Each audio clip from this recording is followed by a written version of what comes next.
Oye País, buenas noches, Oye País, yo soy Rudy González, gracias por su compañía en esta hora, una vez por Colorvisión, para que comentemos y analicemos los temas noticiosos más trascendentes del país. El lío del Intran, de los semáforos inteligentes, ha derivado también ahora en una situación y en un escándalo relacionado con el tema de la seguridad nacional, de la inteligencia del país. Ya veremos. 10,000 haitianos por semana para ser repatriados, me lo encuentro mucho. Es una logística tremenda, tremenda.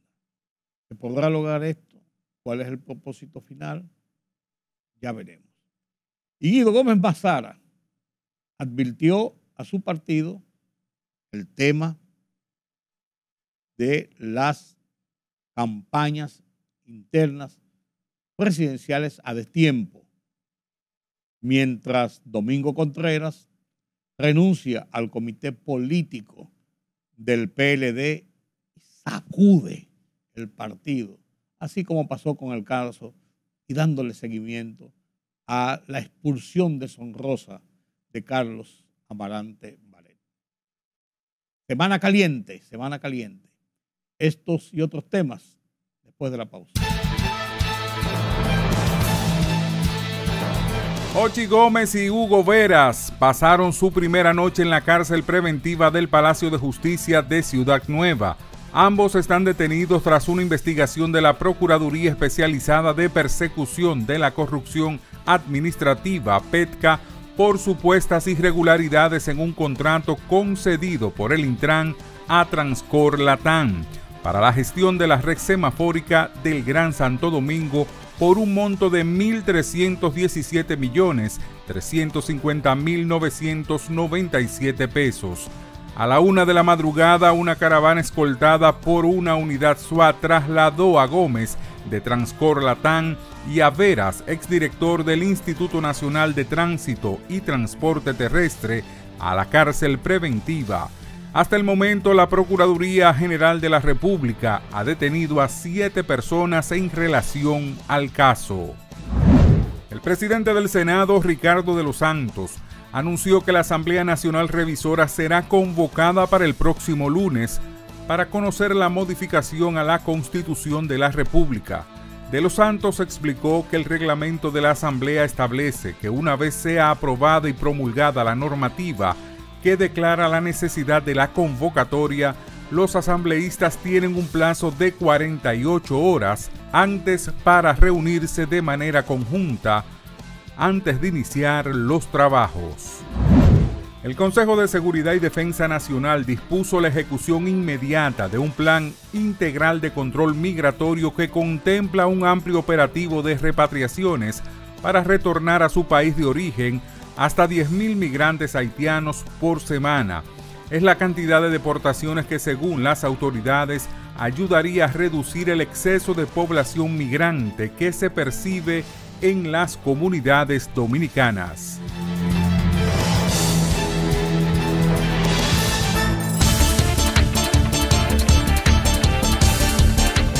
Israel está preparando una respuesta significativa al ataque masivo que Irán realizó contra su territorio. Aunque el alcance de la represalia todavía no está claro, varios medios, citando fuentes familiarizadas con el asunto, informan que podría dirigirse contra instalaciones petroleras u objetivos vinculados a Teherán en otros lugares de la región. De acuerdo con funcionarios israelíes citados por Axios, a pesar de que Irán ha prometido contraatacar a Israel si responde con la fuerza, Tel Aviv tiene la intención de lanzar su ataque de represalia en los próximos días. Según The New York Times, es posible que esto ocurra después del Rosh Hashanah, el Año Nuevo Judío, que se celebra hasta la puesta del sol del viernes. El gobierno de Joe Biden dice que hay una diferencia significativa entre las acciones israelíes que han expandido su guerra contra los grupos Hamas y Hezbollah, respaldados por Irán, y el ataque de represalia con misiles que lanzó Irán contra Israel y que tachó de escalada. En declaraciones cuidadosamente calibradas, diferentes funcionarios del gobierno defendían el incremento de los ataques israelíes contra líderes de Hezbollah en Líbano, mientras seguían presionando para buscar paz y prometían una respuesta a los aproximadamente 200 misiles balísticos que Irán disparó hacia Israel este martes. La Organización Mundial de la Salud, OMS, ha advertido que existe un riesgo de propagación del virus Marburgo, MVD por sus siglas en inglés, que provoca una enfermedad mortal e incurable, cuyo brote empezó a finales de septiembre en Ruanda. Desde el Ministerio de Salud ruandés precisaron que hasta el 30 de septiembre se habían notificado 27 casos confirmados y 9 muertes a causa de esta enfermedad que, según la Organización Mundial de la Salud, actualmente no puede ser combatida eficazmente por ninguna vacuna. La libertad solo reside en los estados en los que el pueblo tiene el poder absoluto. Por el respeto a los valores democráticos y la dignidad del pueblo dominicano, El Rumbo de la Tarde, plural, objetivo, comprometido siempre con la verdad. Con Georgie Rodríguez, Rudy González y Ramón Colombo. Los poderosos ya están en el aire.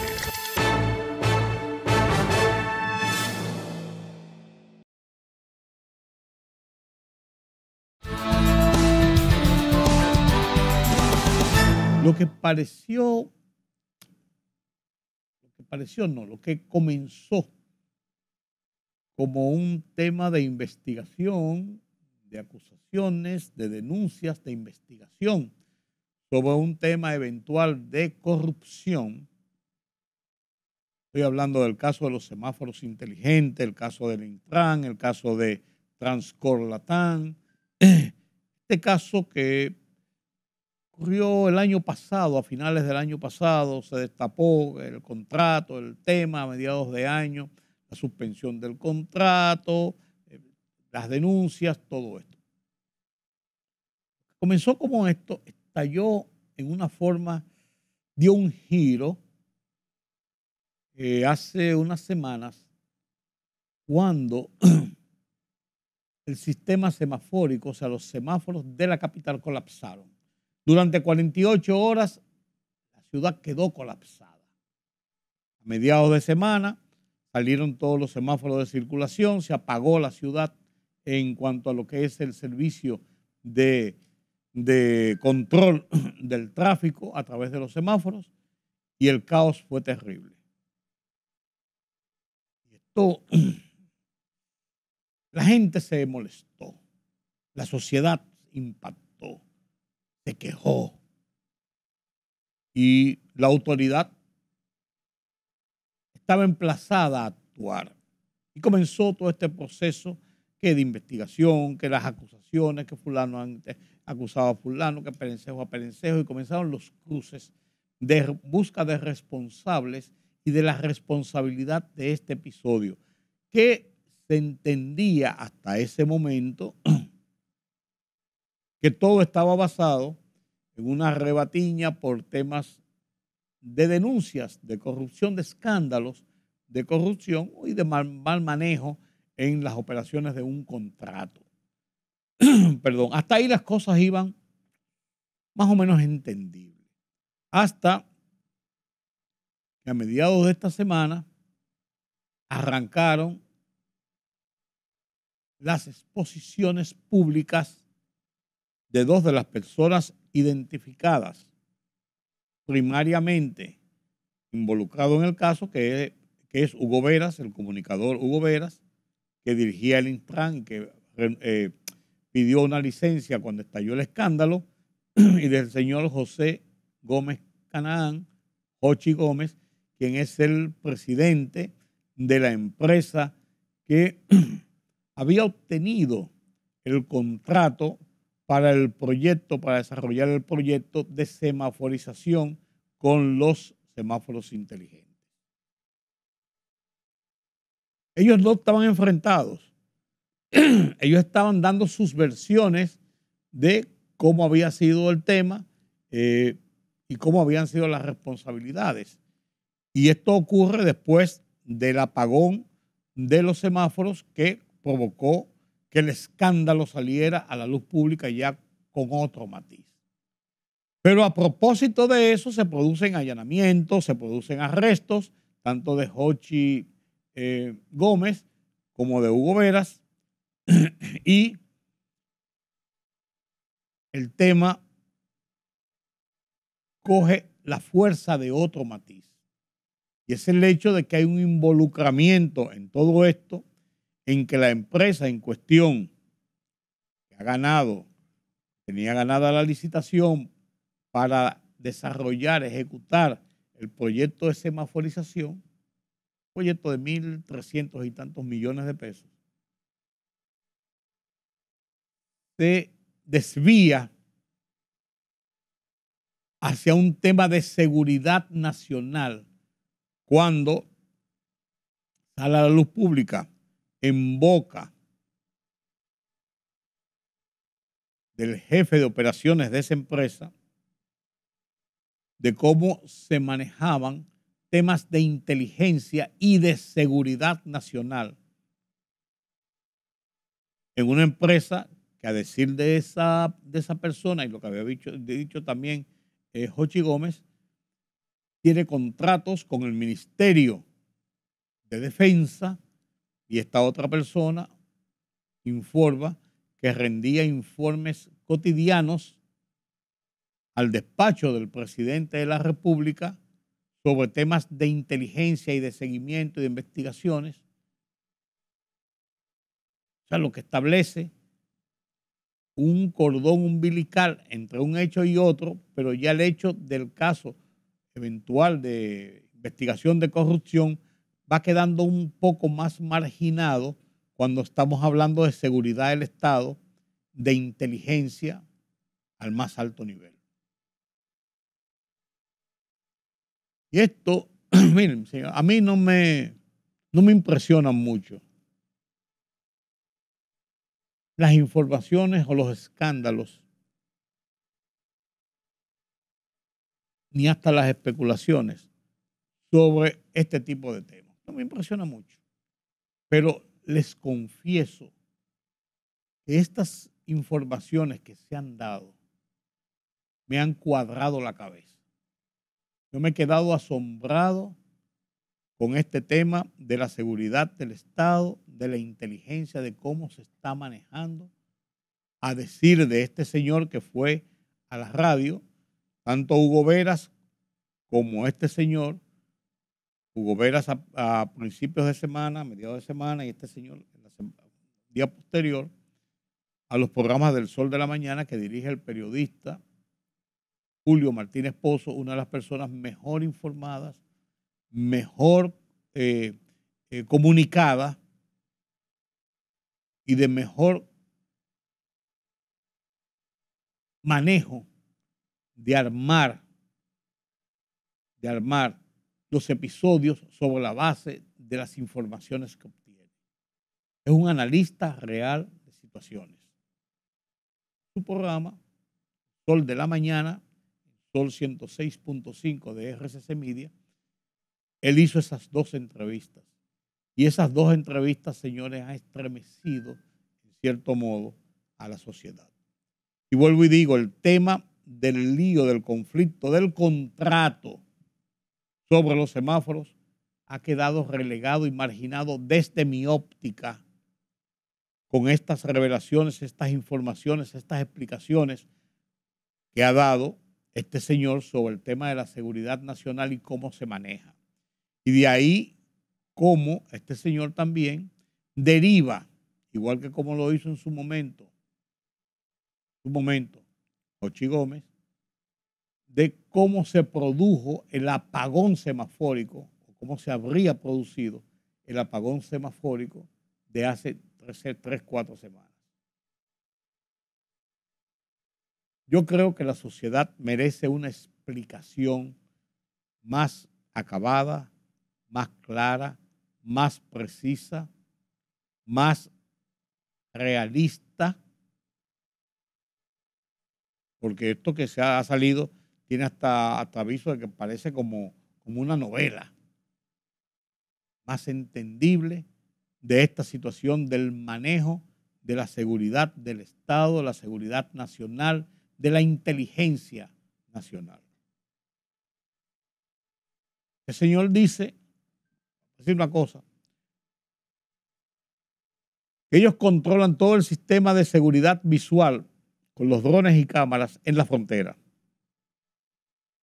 Y revela que le ha llamado al jefe del ejército y al jefe de la seguridad en la frontera para decirle que por qué razón está la frontera abierta a las 12 de la noche. Y que le dijeron, no, pues eso es así todos los días, está abierta, amanece abierta.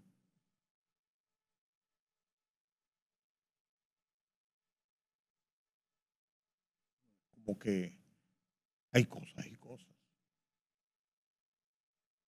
El señor dijo que le manda un informe todos los días al jefe del Estado, al despacho del presidente de la República, sobre asuntos de la inteligencia nacional.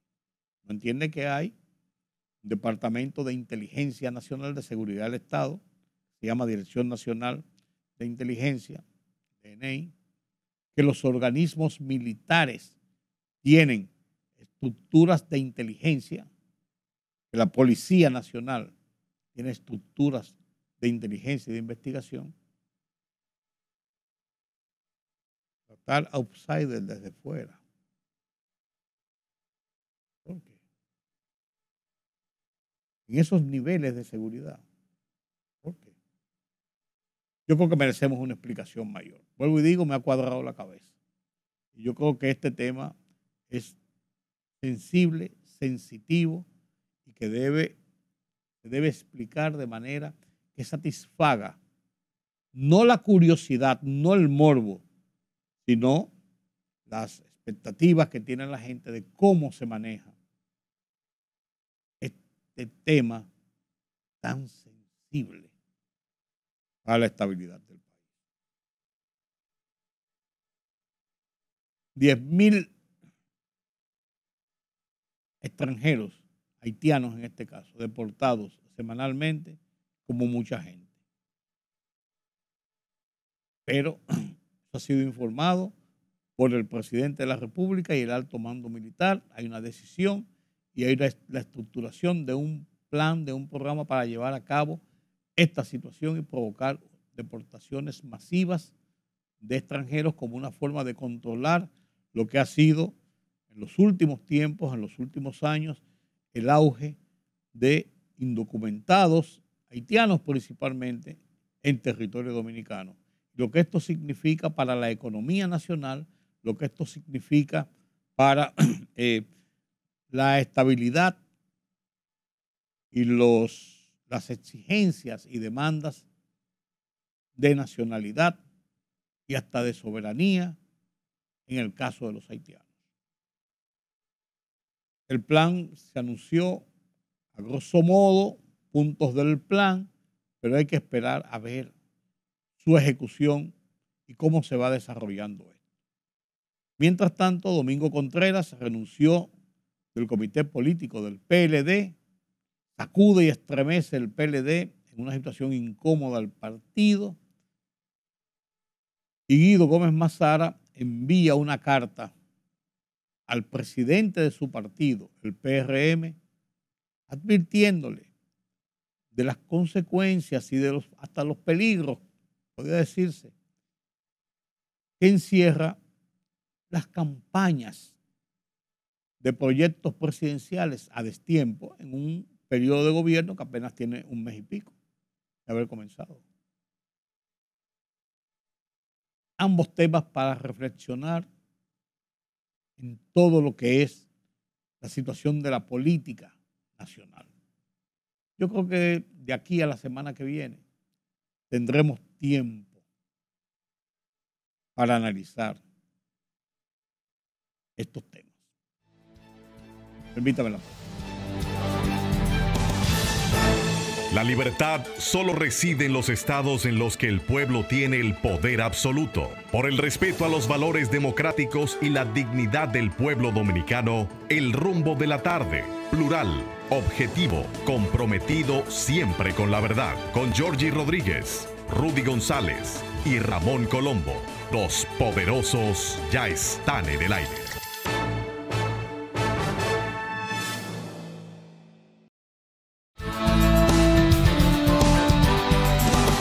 Gracias por continuar con nosotros aquí en Oye País. Cuando uno oye las cosas y piensa en Israel, el gobierno con la inteligencia y la seguridad y los organismos investigativos más desarrollados por una razón lógica, porque vive en un estado de guerra. Tienen que tener esa tecnología, invierten lo que sea en eso, porque esa es una de sus patas principales para garantizar su supervivencia. Entonces los israelíes están arriba del Líbano, están arriba chequeando a los iraníes, reforzando sus escudos aéreos, enfrentando a Hamas en Gaza, y uno dice, pues se están volviendo locos. ¿Qué saben ellos que uno no sepa? Diría yo, hablando de estos tiempos de inteligencia. Usted que conoce de mondongo, desembrólleme esta tripa, don Julián Roa. Buenas noches. Buenas noches, don Rudy. Bueno, muy complicado. Complicada. La situación difícil, Sí. sumamente complicado. ¿A dónde va a llegar esto que está pasando en el Medio Oriente?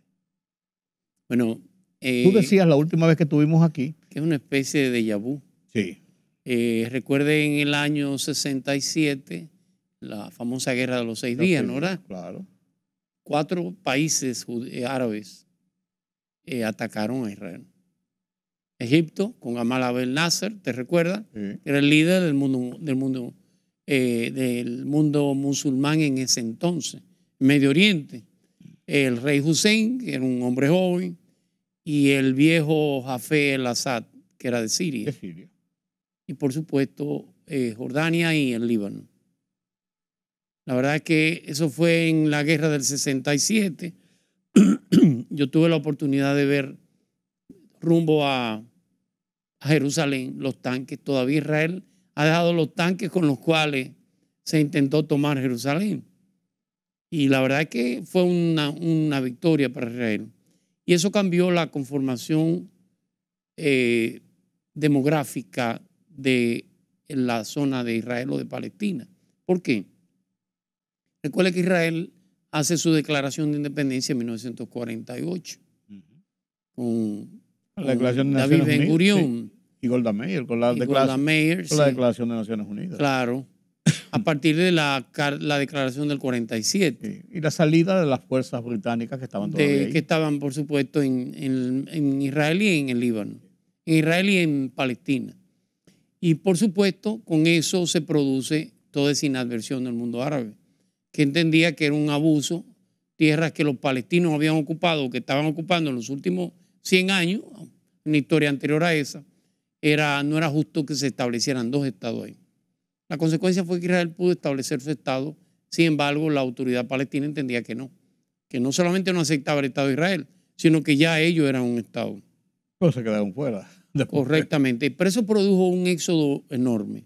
Por eso hablo del cambio de la demografía.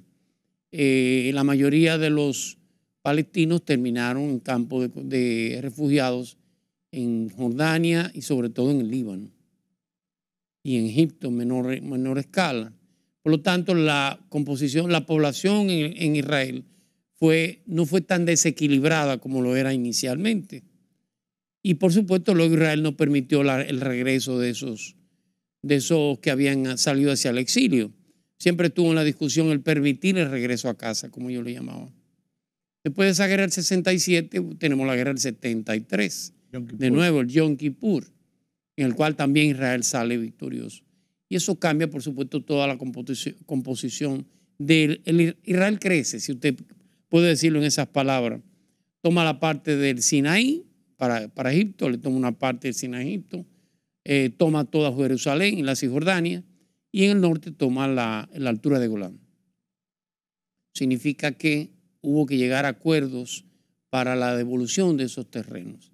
Y esos acuerdos se llegan en el año 85 con Camp David. Y entonces Israel se compromete a entregar esos territorios a esos países. Entrega el Sinaí perfectamente y se queda con la parte de Cisjordania y la altura de Golán, que para Israel era prácticamente un tema de seguridad nacional. Sí, un punto estratégico. Correctamente. Significa que ese conflicto viene existiendo desde ese entonces. Aún con los acuerdos de Camp David se buscaba que un reconocimiento de los dos estados. Ya del Estado judío por parte de la Autoridad Nacional Palestina, como de la conformación del Estado palestino.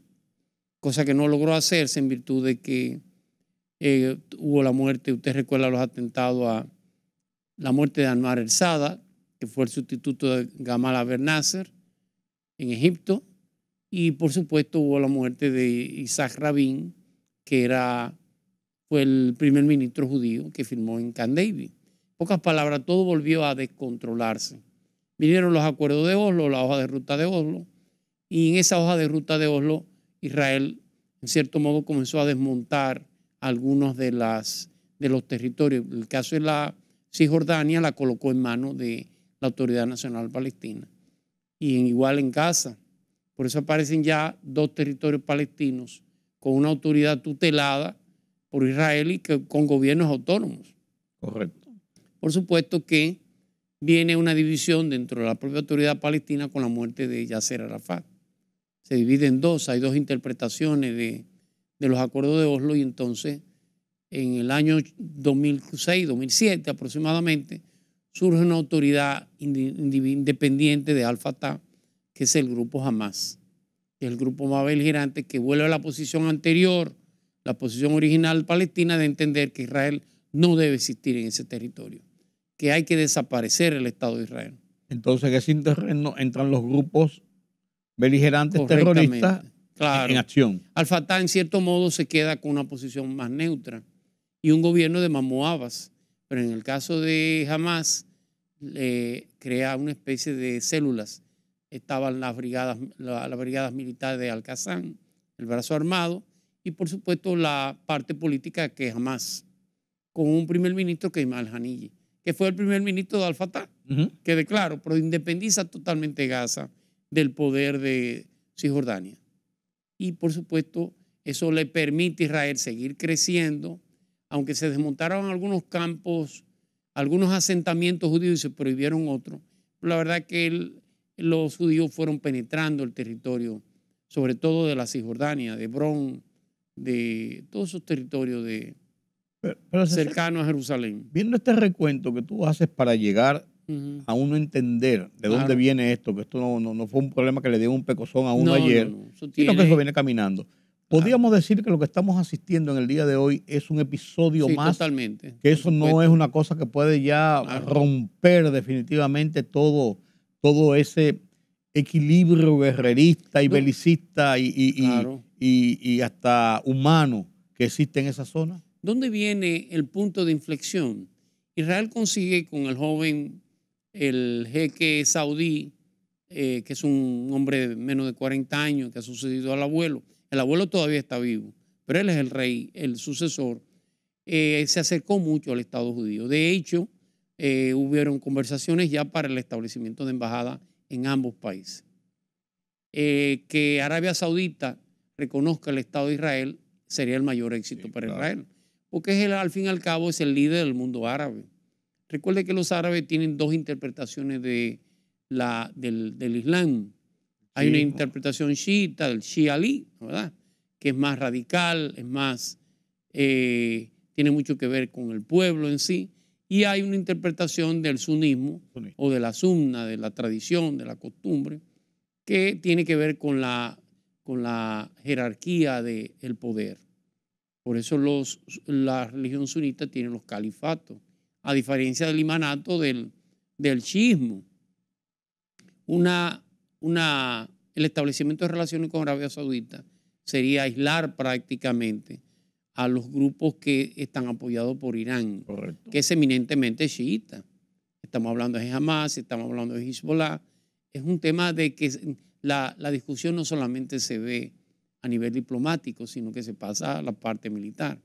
Hay un actor importante que es Qatar.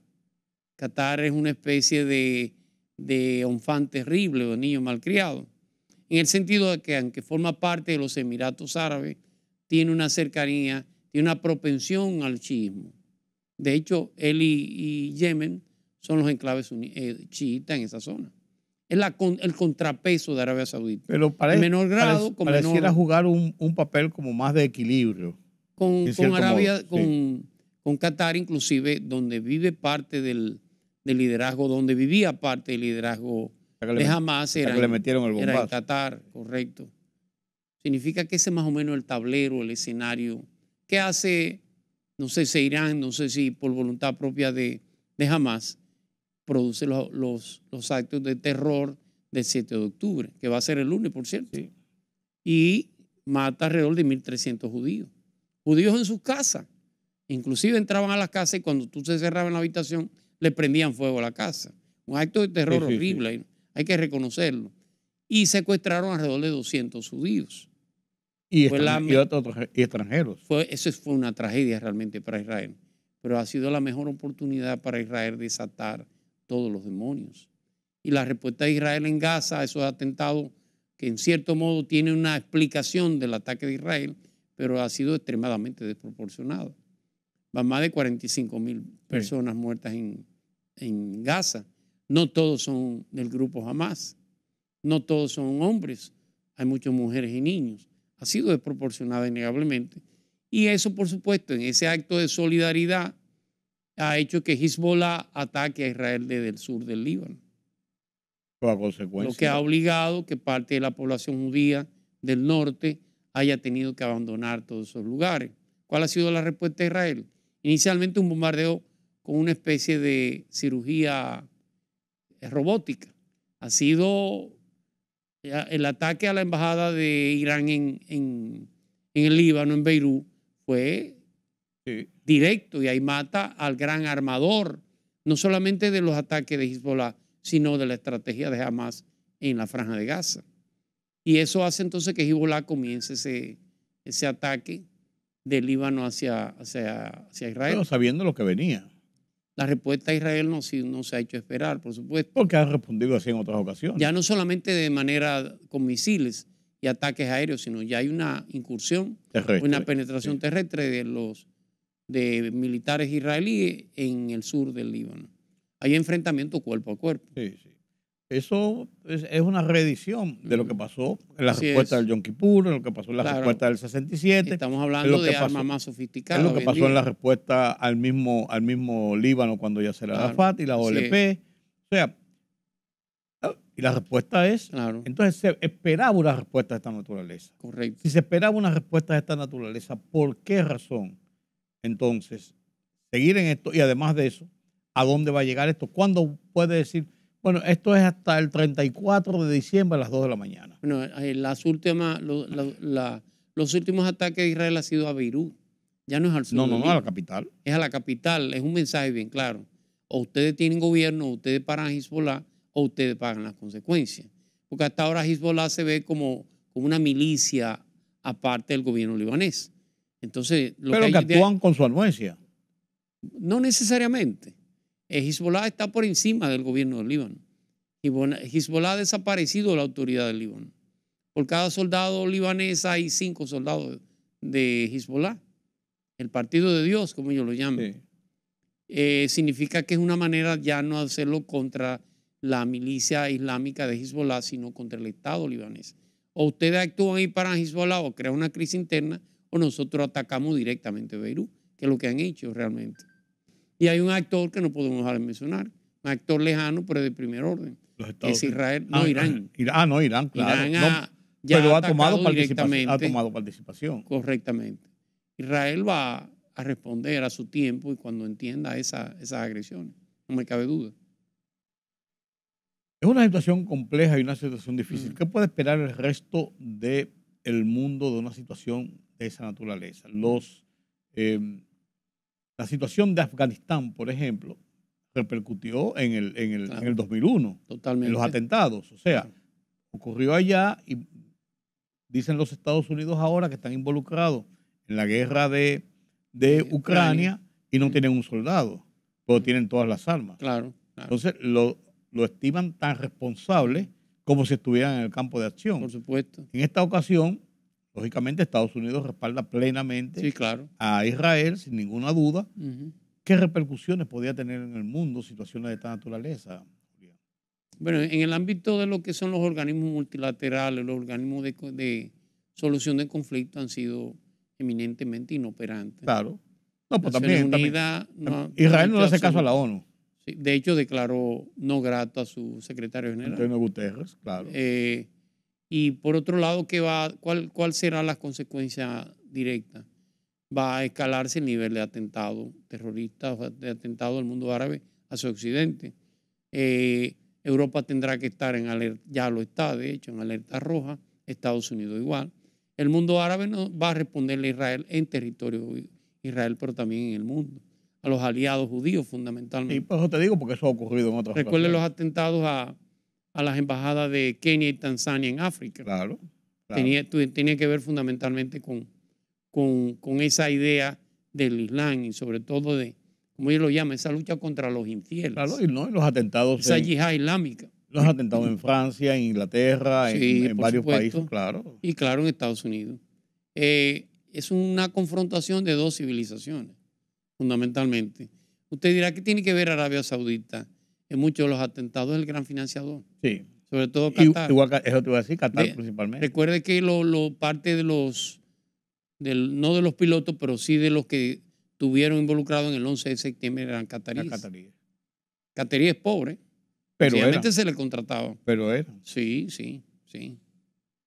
Julián, los Estados Unidos se acerca cada vez más a sus elecciones. Así es. Como que parece que están bastante parejos. Ha ido subiendo la simpatía de Kamala Harris. Y ha ido subiendo en los estados que hasta ahora eran los estados más sólidos para el candidato Trump. Las cosas no están como estaban con Biden. Todavía Trump sigue teniendo fortaleza en estados decisivos. Estados Unidos tiene 7 estados que van a decidir las elecciones. Trump tiene 5 de ellos. De una manera u otra tiene que producirse algún tipo de error de Trump o de avanzada de Kamala Harris para cambiar esos estados. Porque la verdad es que esos estados siguen firmes con Trump, la gran mayoría. Sobre todo lo del centro, la zona industrial, que en cierto modo ha tenido una especie de debacle en sus economías. Leía un artículo que en Pensilvania subía un día uno y subía un día el otro. Que están inestables. Totalmente. Que ahí nadie puede decir que tiene la seguridad de la victoria. El Partido Demócrata tiene la ventaja de la desventaja que su senador estuvo en problemas. Y bueno, creo que el candidato a la vicepresidencia de Pensilvania, de Kamala Harris, que al fin y al cabo el debate que hubo entre los dos candidatos fue un debate sin mayor relevancia. Y hubo el debate. Sí, hubo debate. Debate insulso. No, yo lo sé, pero por eso te digo, y hubo el debate, porque el otro sí fue bueno. Sí. El otro digo, en el sentido de que todo el mundo lo vio. Pero claro, este no tuvo mayor relevancia. Estaba hablando entre un mentiroso y un profesor. Sí. Digo un mentiroso porque el candidato a la vicepresidencia de Trump, Vance, ha confesado realmente que ha escrito historias que son historias inventadas. Sí. Pero es la historia que le ha gustado, el relato que le ha gustado eso redneck, como ellos llaman. Sí, lo que pasa es que después que lo escribió, se convirtió en un bestseller, pues salieron a investigar la verdad de eso. Y ahora han quedado muchas cosas en entredicho. Sí. Hay episodios que no fueron y episodios que no fueron así. Así es, sí. Y en los Estados Unidos eso es pecado. Totalmente. Eso es pecado. Es posible que pudiera ganar Kamala Harris. No está ganada, no. No. Pero las posibilidades son cada día mayores. Eso es cierto. Nos conviene a los latinoamericanos, de acuerdo a lo que dice la historia. Bueno, siempre hemos tenido problemas con los demócratas. Aunque usted no lo crea, las dos intervenciones norteamericanas han sido promovidas por el Partido Demócrata. Y con los demócratas hemos tenido poco avance en términos de solidaridad económica, de de ayuda económica. Los demócratas tienen mucha, no es que por supuesto que estoy de acuerdo con los republicanos. Usted me ha preguntado históricamente. Sí. Los dos grandes proyectos para América Latina fue aquel proyecto de los años 60, Alianza para el Progreso, ¿lo recuerda? Claro. Año 63. Sí, de John F. Kennedy. John Kennedy, claro. Y luego está, por supuesto, el proyecto más ambicioso y que ha dado mayor resultado para América Latina, y es el BCI, la iniciativa de la Cuenca del Caribe. Eso definitivamente. De Ronald Reagan. La gente no ve, pero eso cambió a América Latina. Fíjate que a partir de los acuerdos de la iniciativa de la Cuenca del Caribe, todas esas tensiones con las izquierdas se disminuyen. El caso de Nicaragua, el caso de El Salvador, el caso de Guatemala, y tiene mucho que ver con esa gran inversión y ese permitir el no tener ningún tipo de restricciones arancelarias para productos producidos en estas tierras. Pensaron más como estrategas que como militares. De Ronald Reagan. Sí, de Reagan. Aquel famoso Plan Brady para el tema de la deuda. ¿Te recuerdas? El periodo de la década perdida. Claro. América Latina, además de que perdió 10 años, no pudo avanzar en los índices de desarrollo humano, además de que perdió 10 años de trabajo, adquirió una deuda desbordante. Y eso que todavía le está haciendo estragos correctamente. En muchos países. Ese Plan Brady recogió parte de esa deuda. O sea, el gobierno que más, aunque le parezca extraño, no, históricamente, que más ha ayudado en términos económicos a América Latina ha sido el gobierno de Ronald Reagan. Innegablemente. Sin embargo, los latinos tradicionalmente tienen como mayor son más con los afinidad demócratas. Con los demócratas que con los republicanos. Sí, hay un mayor nivel de identidad. Principalmente también. Tiene mucho que ver con Nueva York. Eso te iba a decir también porque muchos de los hispanos correcto. Están en la costa este, especialmente en Nueva York, y además de eso en la costa oeste, principalmente en California, que también es demócrata. Son los latinos. Sí, claro que sí. Los Ángeles, San Francisco, San Diego. O sea, Sin embargo, mire lo extraño, volvemos a la historia. Hasta los años 60, el partido radicalmente de derecha era el Partido Demócrata. Y el partido más cercano a la democracia, a la libertad, al respeto de los derechos humanos, era el Partido Republicano.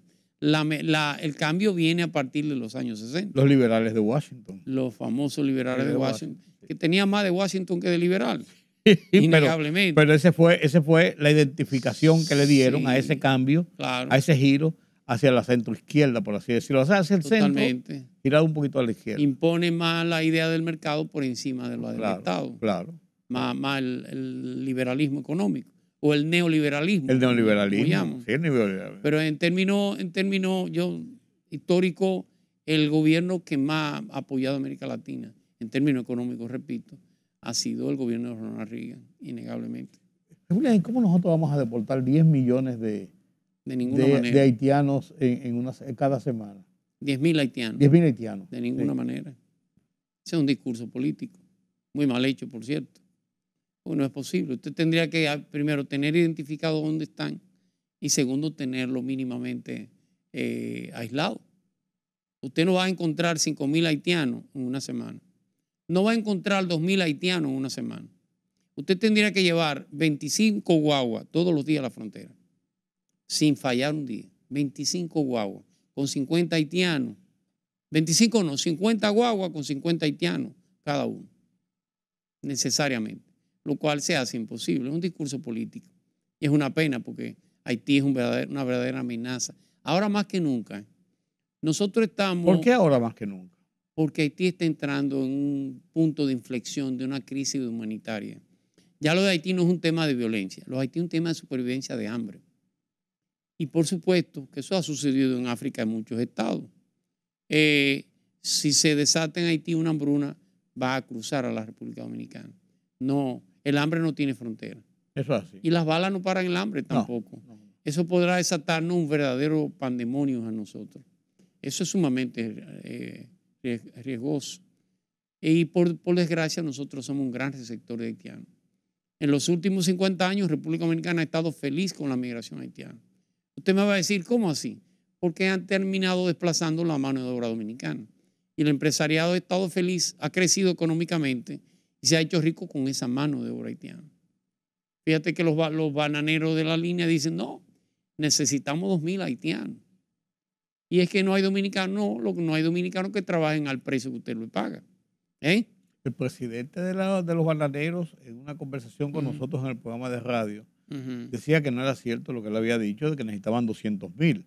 Bueno, Pero que no sabe qué va a hacer con los 14,000, que tiene como que 14,000 no son nada. no es nada. Sí. Repito. Y yo le decía, pero 14, me dice, sí, como entre 14 y 16. Y decía, Pero ese es un sector que es una especie de enclave, porque banana nada más se produce en Montecristi. Y si usted metiera el arroz, el 70% del que está sembrando arroz y la recolección haitiano, del café. ¿eh? Y la recolección O del el café, o la construcción. No, eso ni se diga. Porque el tema haitiano, y no tiene nada que ver con nacionalismo, yo he dicho que todo lo ilegal debe ser sacado, todo lo ilegal. No importa la nacionalidad. Usted se regulariza en su país y luego viene a la República Dominicana. Sí. No importa, y no podemos poner en riesgo ni en peligro la patria por un tema de humanidad. En eso yo estoy claro. El ilegal debe irse. Pero si yo estuviera en los Estados Unidos y viera que cuando un haitiano cruza, antes de la semana tiene trabajo, ¿qué digo? Es que el dominicano se acomoda. Sí. Entonces es un tema que el Estado dominicano tiene que definir realmente qué política va. Y cuando digo el Estado me refiero al gobierno. Me refiero a la estructura social dominicana en todos los niveles. Porque lo otro va a ser una especie de catarsis. Hoy me incomodo, hoy saco 100, mañana estoy más incómodo, mañana estoy más suave, pues me dedico a otra cosa. Tenemos un verdadero pandemonio. Parece que en una condición para usted ser ministro de Relaciones Exteriores o canciller en Haití, es el enemigo de República Dominicana. Sí, claro. Porque surgió, ya vimos lo de para no irnos muy lejos, lo de Claude Joseph. Lo yo sé. Pero ahora esta señora, Y esta joven Dominique igual. Dupay, ella Sí. acaba de reunirse antes de ayer Claro. con la gente de la CNUR para quejarse Sí, desde allá claro. de los atropellos contra los haitianos en República Dominicana. Sí, porque recuerde que ella va a ser candidata a la presidencia. Ella está dentro. Y su discurso tiene que lo ir orienta por contra ahí. República Dominicana. Nosotros generamos en los años 40, el haitiano desde inicio de siglo hasta el 30 tenía una vida en esa frontera de ambos lados. Los viejos dominicanos tenían hijos de este lado y tenían hijos del otro lado. Igualmente los haitianos. Sí. Eran lo que se llamaban los rayanos. Tuvimos un cisma político en el año 42, una gran crisis. Fíjense que no le voy a mencionar la matanza del 37, Sí. porque eso se subsanó en cierto modo. Pero en el 42 tuvimos un enfrentamiento entre los dos presidentes, Rafael Leonidas Trujillo Y y Jean-Claude. Élie Scott, en aquel entonces. Sí, antes de François Duvalier. Entonces ambos presidentes colocaron a sus intelectuales a escribir y hablar contra el otro Estado. Y si usted busca la literatura dominicana de los años 40 hasta el 60, una dictadura anti-haitiana. Pero si usted busca la literatura haitiana de esos años, es antidominicana. Fue un tema fundamental. No digo que no haya razones para una cosa y para la otra. Nosotros fuimos invadidos por Haití. Y Haití nos soyugó 22 años, innegablemente. Y declaramos nuestra independencia de los Claro. haitianos. Por supuesto que eso es el tema político. Sí. En el tema económico, el empresariado dominicano ve a los haitianos como una gran solución. Le paga poco, no tiene seguridad social, vive en la misma construcción, se ha hecho rico con la mano de obra haitiana. Es innegable. Entonces la comunidad internacional nos ve con un doble discurso. Si queremos sacar a los haitianos, tenemos que no darle trabajo, tenemos que no contratarlo, tenemos que pagar un poco más para que la mano de obra vuelva a ser dominicana. Porque lo fue una vez Sí. y no nos morimos. Tenemos que volver a la mano de obra dominicana. Y eso nada más se hace con el sector empresarial y con el propio gobierno, que también contrata haitianos ilegales. Para la construcción, dijo un Yo ministro, recuerdo- el ministro Diandino Peña, que No, dijo... pero perdóneme, con el gobierno de Danilo Medina hubo un barrio que hicieron los militares en el lago Enriquillo, sí. Canoa, creo que se hizo contratando ilegales haitianos y lo hizo el Ejército Nacional. No, pero dijo el propio Diandino Peña, siendo ministro de secretario en esa época de obras públicas, que en una declaración pública, en un programa, que si sacaba la mano de obra haitiano, Sí, se paraba la construcción, porque Sí. ellos manejaban entre el 80 y el 90% sí. de la mano de obra. Toda la obra gris la manejan ellos. Entonces es un tema de, repito, el peligro inminente es inminente y la patria tiene que estar por encima de eso, pero tenemos que sincerizarnos. Yo le dije a un amigo suyo una vez que es muy nacionalista, le dije, pero tú eres empresario, tú eres el que lo contrata. Pues no soy yo que lo traigo, Claro, eres tú que claro, lo traes. claro. Entonces no te me ponga la ropa de la patria, Sí. que no te sirve. Sí. El Estado Dominicano tiene que definir una política hacia Haití y en el menor tiempo posible. Lo que pasa es que ya, con la situación que hay es muy complicada. Sí, Por el hecho de que los interlocutores con Haití así es. no son válidos para llegar a acuerdos reales y a Así es. situaciones reales comprensibles para ambos Claro. estados. Y no metamos el tema de la corrupción. No. Porque Es no que, es verdad que una embarazada es cruzando por la loma. por Dios, hombre, por Dios. Pasa por los puntos. Unos por los militares y otros los civiles se encargan de cargarlo. Sí. El tema de la corrupción entra dentro de la matriz de esa inmigración descontrolada. Decían antes que cuando te mandaban a la frontera te mandaban de castigo y ahora te mandan como premio. No. Sí, es así. Eso decían, de eso dicen en la guardia, como decimos. Pero Haití está en su peor momento. Lo de Haití ya no es un tema político. Lo de Haití es un tema humanitario. En cualquier momento podría desatarse una poblada y un gran cruce para República Dominicana. Dios nos agarre confesado. Sí. Sí, porque frenar la frontera No, puede ser y sangre y fuego. Sí, pero eso es casi imposible. No, claro. No te lo va a permitir la comunidad internacional. No, ni la misma racionalidad en un momento determinado Tampoco en el lo país. hace. Claro que no. Claro que no, porque tampoco No. esa puede ser la actitud, ni es la actitud que se ha asumido hasta ahora. El caso, le mencionaba África, el caso de Somalia, o Somalia, como dice la gente, es un caso paradigmático. Claro. Esa lucha interna, esa guerra interna, generó una diáspora de casi 7, 8 millones de somalíes en todos los territorios. Kenia, Tanzania, Djibouti, todo se llenó de ciudadanos de Somalia y es una zona sin Somalia no tiene Estado, para que tengan una idea. Es de banda. Pero eso puede pasar en Haití también, perfectamente. Ya ha estado a las puertas de ellos. Está a las puertas de eso. Así mismo es. La comunidad internacional ha sido extremadamente incapaz de resolver ese problema. No puedo dejar esta conversación contigo, Julián, sin simplemente, ya con el poco tiempo que tenemos, mencionar el tema Venezuela. Yo creo que el tiempo se ha encargado de ayudar la posición del madurismo y el chavismo.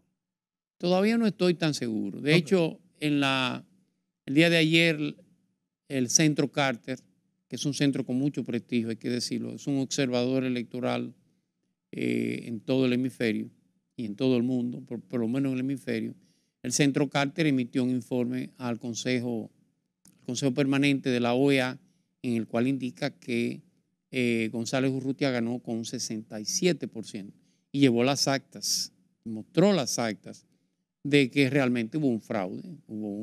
Más que un fraude, hubo un arrebato del poder. Un arrebato del poder. No estoy tan seguro de que todavía eso vaya a terminar así, ¿no? Aunque la salida de González Urrutia, que es innegable por un tema hasta de su edad, no era para enfrentar ese tipo de presión interna. Pero debilita el movimiento de oposición. Innegablemente, pero Venezuela va a pasar las noches más negras que ha tenido hasta ahora. ¿Todavía más de lo que ha pasado? Sí, más de lo que ha tenido, por supuesto que sí. Bueno, no miren para Venezuela. Dios nos coja confesado. Pobres hermanos venezolanos. Así es. Gracias, don Julián. Gracias a usted. Tenemos conversatorio más adelante y dejamos siempre las puertas abiertas. Usted no me dejó hablar de mi libro. Perdón. Déjeme mostrarle. Perdón. Sí, una de las cosas ¿Dónde por lo invitación. pongo aquí? Claro. Prétemelo para acá, que yo se lo pongo aquí, ahí a Rodolfo. Sí. Permítame invitarlo a usted y al público en general a la puesta en circulación de mi libro Tratado de Derecho Municipal Dominicano, la segunda edición. Uno hace las cosas y tú dices, ¿cómo te salió? Ahí. La verdad que me siento orgulloso de ese trabajo que se hizo. Creo que va a sumar a la bibliografía dominicana y a la doctrina legal del país. Le pido a la gente que lo ¿Qué te adquiera. motivó a escribir este libro? Usted sabe que yo he estado ligado al ámbito municipal. Yo lo hace sé, mucho tiempo. pero escribirlo es un tratado, sí. El ámbito municipal se maneja en el país más de oído, como hacen los músicos, que de legislación y mucho menos de doctrina. Creo, y perdónenme el creo y la inmodestia, eso me han dicho los jueces, que es el primer libro que se hace de derecho municipal con un de manera seria y con fundamento. Ahí yo me tomé el tiempo y ahí están analizadas todas las sentencias del Tribunal Constitucional desde el 2010 hasta la fecha. Analizada en cada uno de los temas. Eso llena un vacío en la municipalidad que creo que puedo contribuir en eso. ¿Cuándo lo pones en circulación? El jueves 17 de octubre, en 2 semanas, sí. Si Dios quiere. ¿A dónde? En los salones de la Liga Municipal Dominicana. Claro, lógicamente. En el salón, sí, claro, un tema institucional. Sí. En el salón Pedro Reynoso de la Liga Municipal Dominicana a las 10:30 de la mañana. Sí, no hay excusas. No hay excusa. Le digo a los amigos, vaya y cómprelo. No me pida que se lo regalen. Claro. Vaya y cómprelo. No, tú le vas a regalar tu firma para autografiarse. Sí, claro. Sí. A todo le regalo mi firma. Y si usted va con el libro y mi firma y paga el cine, lo dejan entrar gratis al cine. Sí, lo que pasa es que acuérdense que este libro señores, es un tomo y tiene 812 páginas. El prólogo de don Milton Ray Guevara. Nada ya más, usted sabrá iba a decir, nada uno más de y los nada paradigmas menos. del país. El otro prólogo de Eduardo Jorge Prat. El comentario del juez de la Suprema Corte, Rafael Vázquez Goico, y el comentario del jurista Olivo Rodríguez Huerta. O sea que, con esos puntos de partida, cuando tú lees la contratapa, tienes suficiente para motivarte y tener esta obra. O sea que 17 de octubre, jueves 17 de octubre. Liga Municipal Dominicana. 10:30 de la mañana. Enhorabuena, Julián. Gracias a usted. Gracias a ustedes por acompañarme en este conversatorio con Julián Roa, municipalista, político. No hablamos de política interna, ya tenemos tiempo de hablar de política interna, porque a mí me apasiona conversar con Julián sobre el tema de política internacional, por 2 razones. Una de ellas porque él conoce el tema, no habla por hablar, no se embotella una frase o tiene un concepto y lo elabora y lo repite. Creo que él sabe de lo que está hablando, primero. Y segundo, porque su forma de explicarlo, siempre poniendo la historia por delante, que es la base para saber por qué llegamos a este punto y por qué estamos hoy en tal o cual situación, para mí tiene un gran valor para conocer la realidad de los hechos. Y eso te reconozco muy bien, esa facilidad, esa virtud que tú tienes de poder interpretar con mucho más certeza y con mucho más fortaleza los episodios del momento, viendo el curso de la historia. Gracias. Gracias a ustedes por acompañarme. Yo soy Rudy González. Mañana tenemos una cita nueva vez, aquí mismo. Tengan un buen resto de la noche y un buen día mañana. Ya nos vemos.